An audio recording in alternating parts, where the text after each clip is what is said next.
What do you do when 50,000 people witness the same moment but see completely different things? Most people trust their eyes. Some trust the crowd. Babe Ruth made everyone question what they saw. Chicago, October 1st, 1932. Wrigley Field. World Series Game 3. Cubs versus Yankees. The score is tied 4-4. Fifth inning, 2 strikes on Ruth. The crowd is screaming, hostile, hateful, calling him washed up, fat, old. Ruth steps out of the batter's box and does something nobody expects. He raises his arm, points. Some say he pointed at the pitcher. Some say he pointed at the Cubs' dugout. Some say he pointed at center field, 440 feet away. And then he swings. The ball travels exactly where people think he pointed. Or does it? For 90 years, baseball has argued about what really happened. The called shot. And the most famous at-bat in history. The most controversial moment in sports. But here is what nobody talks about. What Ruth said as he rounded the bases. What the Cubs catcher heard. What the umpire saw. The truth is more complex than the legend. Chicago, Illinois, Wrigley Field, October 1st, 1932, Saturday afternoon. The World Series is in its 3rd game. New York Yankees versus Chicago Cubs. The Yankees lead the series 2-0. Dominant performances in both games. Game 1, Yankees won 12-6. Game 2, Yankees won 5-2. The Cubs are desperate, facing elimination, needing something, anything to shift momentum. The atmosphere at Wrigley Field is electric, but not the good kind, the hostile kind, the dangerous kind. 50,000 Cubs fans packed into the stadium, and they are angry at the Yankees for dominating, and angry at Babe Ruth specifically, because Ruth represents everything Cubs fans hate right now: success, confidence, dominance, and Ruth has been rubbing it in. Yesterday during Game 2, Ruth hit a home run. As he rounded the bases, he made gestures at the Cubs' dugout, mocking them, laughing. The Cubs players responded, shouting insults, personal attacks, the ugliest trash talk in World Series history. And it is about to get worse. But the tension started before the series even began. The Cubs voted to give Mark Koenig, former Yankees shortstop, who helped them win the National League pennant, only half a World Series share. Half. Despite his contribution, the Yankees were furious. Koenig was their friend, their former teammate, and the Cubs disrespected him, gave him half pay while giving full shares to players who contributed less. Babe Ruth, in particular, was livid, made it his mission to make the Cubs pay, not with complaints, with performance, and with psychological warfare. During Game 1, the Yankees bench was brutal, shouting at the Cubs, calling them cheap, calling them cowards. The Cubs bench responded, insults flying both directions. But the Yankees' insults had teeth because they were winning. The Cubs' insults sounded like desperation because they were losing. By Game 3, the hatred is real, personal. This is not just baseball anymore. This is war. Game 3 begins. The Cubs take an early lead, 3-0 after 2 innings, but then the Yankees respond. Lou Gehrig hits a home run, 3-1, 4th inning. Babe Ruth comes to bat. Cubs pitcher Charlie Root is on the mound, 33 years old, good pitcher. But facing Babe Ruth in the World Series is different. Root throws, Ruth swings, contact. The ball rockets off Ruth's bat, over the fence, a home run. Ruth rounds the bases slowly, deliberately. As he passes the Cubs dugout, he shouts something. Nobody agrees on what. The entire Cubs bench erupts, players standing, shouting. The insults are personal, vicious, about Ruth's weight, his age, his declining skills, about his personal life, things that cross lines. Ruth ignores them, touches home plate, returns to the Yankees' dugout. But Ruth is not laughing, not yet. He is waiting. 5th inning. The score is now tied 4-4. Cubs rallied. 2 runs in the bottom of the 4th. The momentum has shifted. The crowd senses it, believes this game is winnable. This series is not over. Ruth comes to bat again. The crowd reaction is instant. It's deafening. 50,000 people on their feet, booing, screaming, throwing debris onto the field. Lemons. Actual lemons. Someone throws a lemon that lands near Ruth's feet. He picks it up, holds it high, mocking. The crowd boos louder. The Cubs dugout is standing. Every player, every coach, shouting insults. The noise is overwhelming, chaotic. This is the most hostile environment Ruth has ever faced. And he is loving it.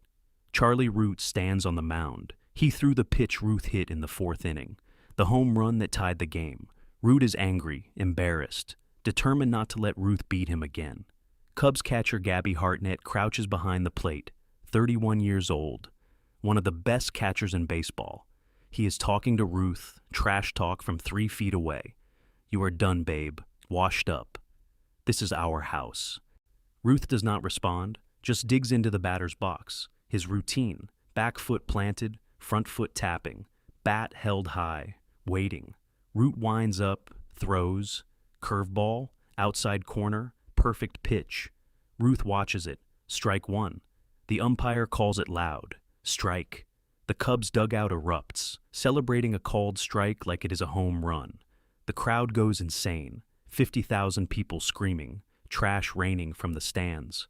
Ruth steps out of the box, looks at the Cubs dugout, smiles, that smile, the one that says you have no idea what is coming. He steps back into the box. Root throws again. Fastball inside, way inside, almost hits Ruth. Ruth pulls back, ball one. Hartnett, the catcher, says something. Ruth ignores him. Third pitch, another curveball, low and away, close pitch. Could go either way. The umpire calls it, strike two.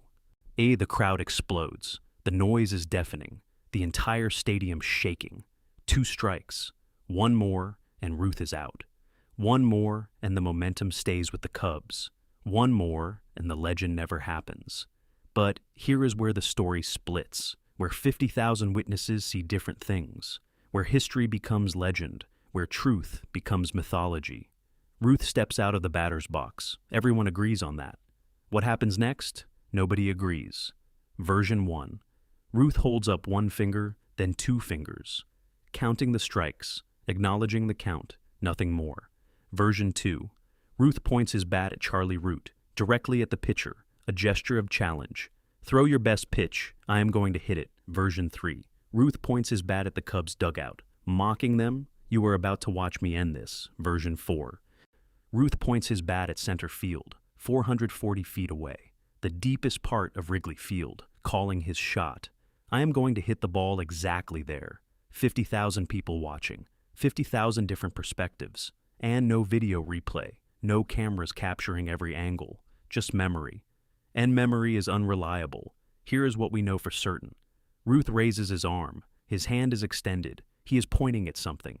The Cubs bench sees it, goes even crazier.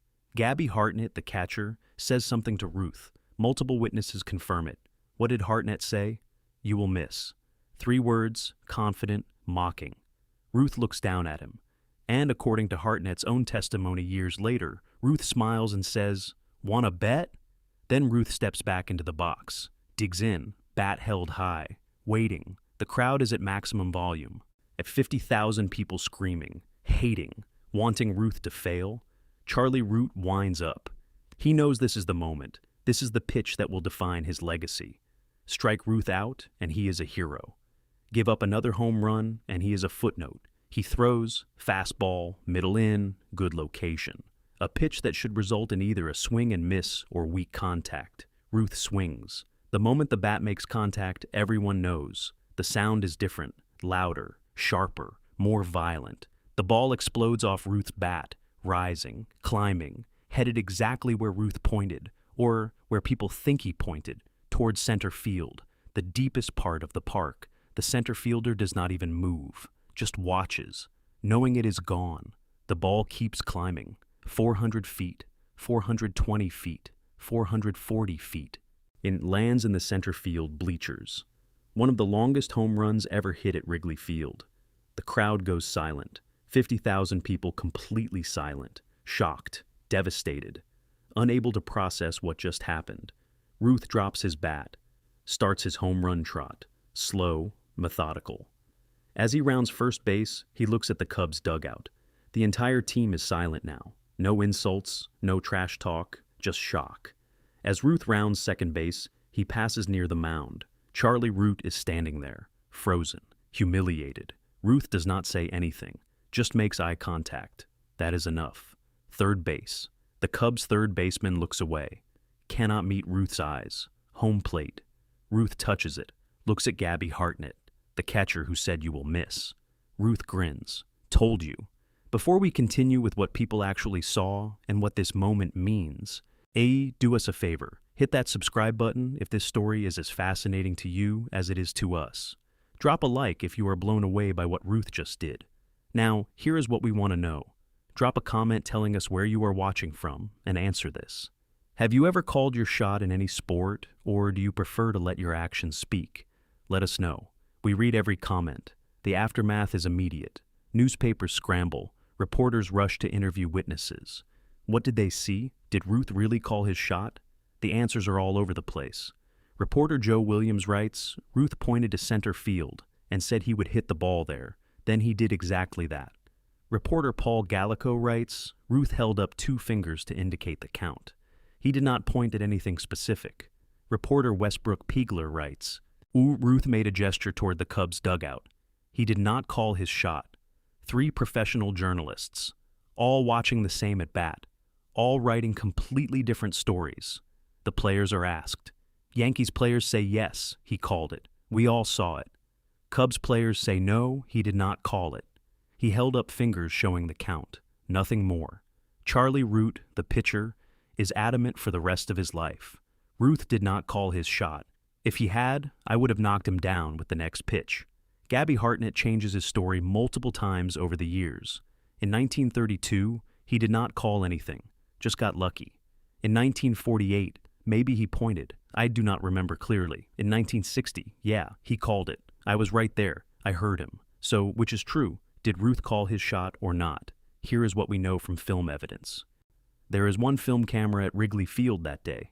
Amateur footage, grainy, low quality, shot from the third base side. The film shows Ruth at bat, shows him raising his arm.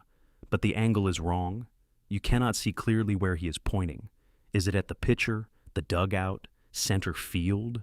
The film is inconclusive. For 90 years, experts have analyzed that footage, trying to determine the truth.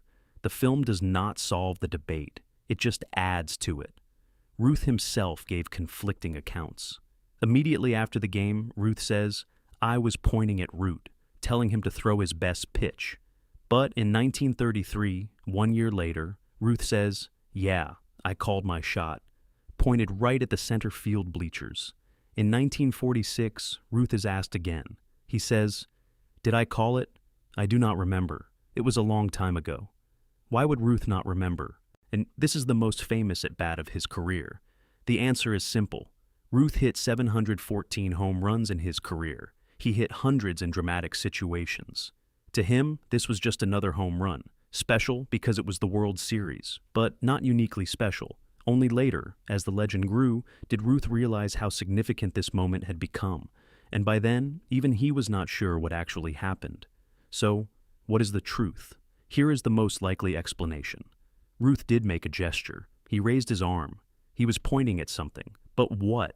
The evidence suggests he was pointing at the Cubs' dugout, mocking them, responding to their insults. The gesture meant, you keep talking, I keep hitting home runs. Who was winning?